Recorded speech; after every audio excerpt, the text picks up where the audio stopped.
Let's turn now to the best-selling author and radio host, Deepak Chopra, who knew Michael Jackson for 20 years and has been good enough to spend some of this evening with us tonight. Thank you for your time, sir. Yes, you're welcome. You heard from Mr. Jackson relatively recently, is that correct? Yeah, I spoke to him a few times in the last 3 weeks, and then 2 days before he died, he left a message on my voicemail saying he had good news to share and would I call him back. I picked up the message a day later. When I called him back, the phone number wasn't valid anymore, and I didn't really panic about that because he used to frequently change his phone numbers. Can you describe how did he sound relative to your long experience with him? Was there much change indicated or none? In the last few weeks, he sounded really good. He was very excited about the concert. He was especially excited about a particular song that he was wanting to write. He had created the music. He had sent the music to me. We were discussing the lyrics of the music. So he was in a good mood. He was in a really good mood. I said, Michael, you're coming back. He said, for sure, this time I'm coming back. What do you make then, especially in the context of his hopefulness at the end, of these reports of possible abuse of prescription drugs and people trying to intervene to stop this, and a live-in doctor, which you probably heard the LA Times reporter say, had been brought in by the promoter of this concert? Well, you know, in 2005, Michael came to spend a week with me in San Diego after his trial was over, and he asked me for a prescription for narcotics, for OxyContin actually, and I was quite shocked. And then I started to quiz him a little bit, and it became obvious to me that he was taking these substances and they were being prescribed by various physicians. When I started to really probe, he became very defensive, and he started to deny that he had a problem. He said he was in a lot of pain. I know that Michael has been in a lot of psychological and emotional pain over the years. So I said to him there were ways to deal with that pain, and he started to avoid me for a while. And this happened intermittently through the years.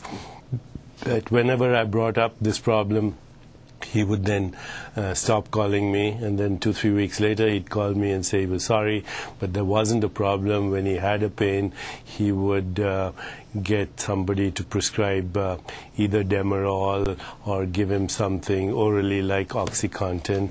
So I was very aware that he had a problem.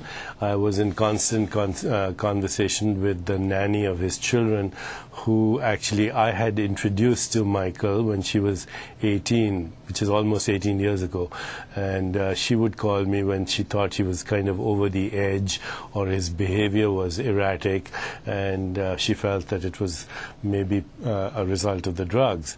But we were never able to get to the point where we could have a real intervention. I love Michael. He was like a brother to me. I have a lot of anger right now at the enabling doctors that perpetuate this. There's a tradition, there's a culture of this in Hollywood. And, you know, I think it's about time we did a real investigation into this culture of legalized drug pushers. That's what they are. You mentioned the prospect of intervention, or the hope for intervention. Do you think you had, not to try to assign any of the blame for this to you, but did you have a full handle on how bad this situation may have been that might have ended in the kind of outcome that presented itself evidently yesterday? There are occasions when I felt that, you know, we needed to really have an intervention, and that's when we couldn't find him, or when he would, you know, Michael was very good at finding the right doctors who could give him drugs and avoiding the doctors who did not want to participate in that. Michael was also very good at isolating himself when he wanted to and being unreachable when he wanted to. He would frequently change his numbers. He was a very damaged, abused child as well, and you know, a lot of his behavior can be traced to his childhood. And you know, now there are studies that show, there's a paper in Psychosomatic Medicine, that children who've been either physically or verbally abused will go on to develop autoimmune diseases like lupus and vitiligo, both of which he had. He was quite disfigured, so he would, you know, avoid being seen, at least his body, and therefore he would cover himself, and then that would lead to people making all kinds of fun fun of him and calling him all kinds of things. He would feel the cruelty of that. He didn't understand that. And then he would become obsessed with plastic surgery, which is also a sign of shame and humiliation and self-loathing, which happens in children who've been abused. And there was no way people who knew the context of his behavior would have had a much more compassionate understanding of why he did the things that he did. Deepak Chopra, I did 4 hours worth of interviews on the subject of Michael Jackson's life and death last night, and I've done many in the past. I don't think I've ever heard more insight and more tenderly expressed.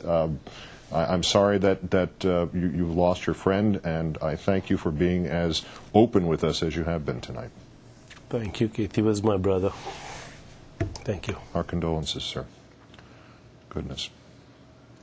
Lisa Marie Presley blogged today that her ex-husband feared ending up like her father. Michael Jackson outlived Elvis. And to think, just that picture that Deepak Chopra just painted of Michael Jackson going to his house and asking him for a prescription. Hand in hand, almost. To Deepak Chopra. I mean, it's mind-boggling. Remember, there was a lawsuit not too long ago, 2007, a pharmacy in Beverly Hills, Billy Fines or something like that, in the basement of the dermatologist that he uses. $100,000 Michael Jackson owed. $100,000. It was figured that it was about $10,000 a month in prescription drugs. Now, who is writing those prescriptions? Dr. Deepak Chopra was exactly right. It's legalized drug pushing.